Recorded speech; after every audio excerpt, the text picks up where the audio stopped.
Ciao a tutti, bentornati sul canale. Finalmente siamo qui al Gran Sasso dopo tanti mesi.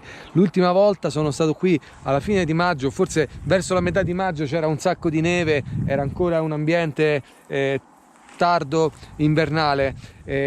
Oggi siamo qui nel pieno dell'estate. Guardate, lì c'è il Monte Camicia e il Monte Prena in fondo da quella parte, nascosto dalle colline e dalle montagne, c'è il Corno Grande. E oggi vorrei raggiungere il punto più alto di Campo Imperatore, verso il piazzale, verso l'albergo da cui partono i sentieri per le cime più alte. Magari andrò verso il Monte Aquila, magari andrò verso la cresta del Portella, non lo so quello che mi riserva la montagna. Già un piacere essere qui, per cui quello che verrà lo prenderò con moltissimo piacere. E se non l'avete ancora fatto, iscrivetevi subito al canale, attivate tutte le campanelle per non perdere poi i prossimi appuntamenti di avventura, di fotografia, di escursionismo. Mettete un like qui all'inizio del video, così non vi dimenticate, poi alla fine rimanete con me perché oggi sarà veramente una giornata a sorpresa.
Sono quasi 4 mesi che non torno al Gran Sasso e guarda un po' chi incontro: Giovanni De Toma Outdoor. Lui ha un bellissimo canale, lui più che altro parla di bushcraft, sì, diciamo di outdoor, di bushcraft, ma più che altro un po' di campeggio selvaggio, perché mi piace moltissimo andare per boschi, le montagne, però sono ancora alle prime armi, sono i primi anni che frequento questi posti e devo dire che ne vale davvero tanto la pena. E presto tornerò nei boschi a fare qualche voltamento e chi vorrà seguirmi ne varrà la pena. Per chi è appassionato, ragazzi, provate a venire a vedere qualche video, perché allora lascio in descrizione il riferimento per andare sul canale di Giovanni. Giovanni, sicuramente il bello deve ancora venire. È stato un piacere incontrarti qua in montagna e ti darei la mano alla sinistra perché con la testa sto tenendo la telecamera. Io proseguo verso non lo so, le creste del Portella, mi vado a fare un tramonto e rimanete con me perché il pomeriggio sarà ancora lungo.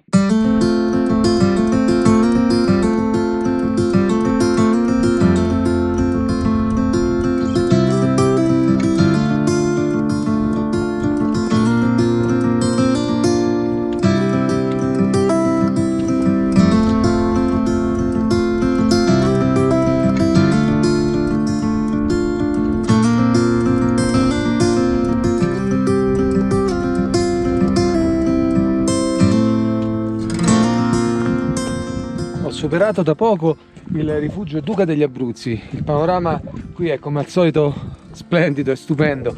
C'è il Corno Grande, il Monte Aquila da quella parte e il Pizzo di Intermesoli qui dietro, che è uno tra i soggetti di montagna che preferisco perché è veramente una montagna piramidale, veramente molto bella.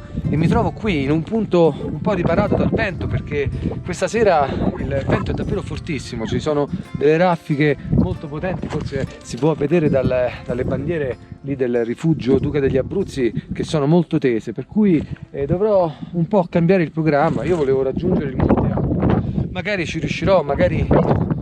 Forse andrò sul Picco Gonfalonieri a fare qualche fotografia di questo posto che in ogni stagione dell'anno riserva sempre delle grandi sorprese. Ma prima di continuare con il video di oggi vorrei parlarvi velocemente di alcune novità. Nel mio sito internet ho pubblicato il calendario dei prossimi workshop di fotografia e ce ne sono diversi, tra cui alcuni anche proprio in questa zona, qui sulla cresta del Portella oppure lì sotto a Vado di Corno. Vi lascio tutti i dettagli nella descrizione di questo video. Non mi dilungo oltre, rimanete con me perché questa sera davvero non so come andrà a finire.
E quindi alla fine ho deciso di percorrere la cresta che dal rifugio Duca degli Abruzzi conduce alla sera di Monte Aquila, ed è un percorso molto panoramico, molto breve e semplice, però era un po' di tempo che non ci passavo e mi piace sempre passare di qua perché c'è una visuale che spazia sia su Campo Imperatore da questa parte che su Campo Pericoli e le cime più alte di là.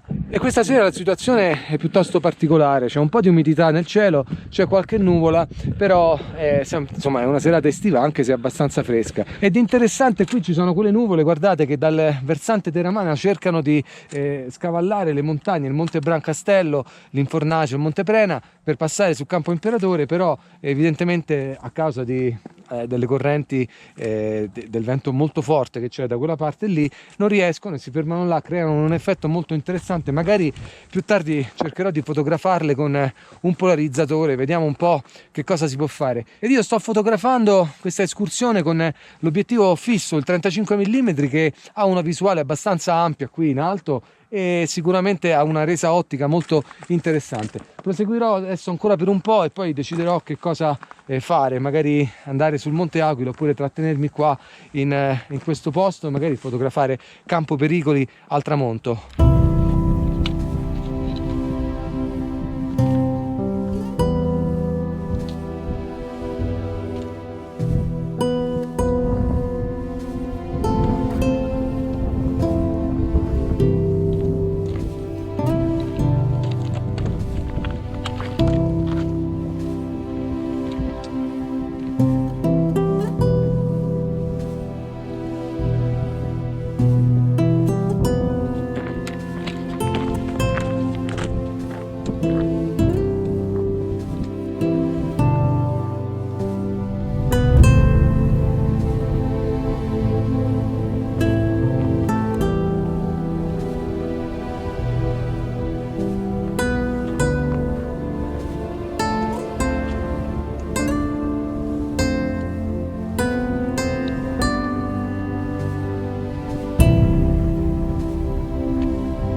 E quindi alla fine ho trascurato un po' l'aspetto fotografico, ho sforzato un po' il motore, ma alla fine ho raggiunto la vetta del Monte Aquila. Siamo a 2450 metri circa, era molto tempo che non raggiungevo una vetta qui sul Gran Sasso, per cui ho voluto sforzarmi un po' e raggiungere la cima del Monte Aquila. Non so a questo punto a livello fotografico che cosa si potrà fare, perché vedo in fondo che il sole è piuttosto appannato, la luce è molto dura, c'è molta umidità, però il Corno Grande è davvero molto fotogenico in questo momento. Ci sono delle nuvole lì in basso, sono quelle che avevo visto prima. Credo che a questo punto cambierò l'obiettivo, monterò il grandangolo e tornerò giù facendo delle fotografie così di reportage di montagna.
qui in discesa dal Monte Aquila, c'è un vento molto forte, il tramonto non è di quelli eccezionali, però comunque è interessante, si sta colorando. Prima di andare via voglio fare comunque una fotografia con un cavalletto così al volo, vediamo che cosa si può fare. Imposterò F9 e un timer a 2 secondi e vediamo che cosa esce fuori.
E purtroppo anche l'avventura di oggi ormai è finita. Sono tornato al Gran Sasso dopo tanti mesi e ho deciso di tornare sul Monte Aquile, una cima che si trova a 2450 metri proprio sotto il Corno Grande, che è questa montagna qui dietro le mie spalle. Il posto naturalmente è fantastico e anche se il tramonto forse è stato un po' spento, però ho deciso comunque di fermarmi e provare una fotografia così per vedere che cosa veniva fuori. Sicuramente davanti a un tramonto qui al Gran Sasso l'unica cosa saggia da fare è fermarsi con calma, scattare almeno una fotografia per fermare il momento e per ricordarsi del tramonto. Ed ora chiuderò un po' tutta la mia attrezzatura e scenderò verso la macchina attraverso quel sentiero lì che si intravede. Da qui la tempistica è circa 40 minuti, forse 45, non so, forse magari anche di meno, a passo veloce. Io vi ringrazio per aver seguito la puntata di oggi fino a questo punto. Se non l'avete ancora fatto, iscrivetevi al canale e attivate tutte le campanelle. Andate anche sul mio sito internet perché ho attivato il calendario dei workshop fotografici da settembre fino a incontri addirittura verso l'inverno. Qui da Campo Imperatore, dal Gran Sasso, dal Monte Aquila per oggi è tutto e noi ci vediamo alla prossima avventura. Ciao!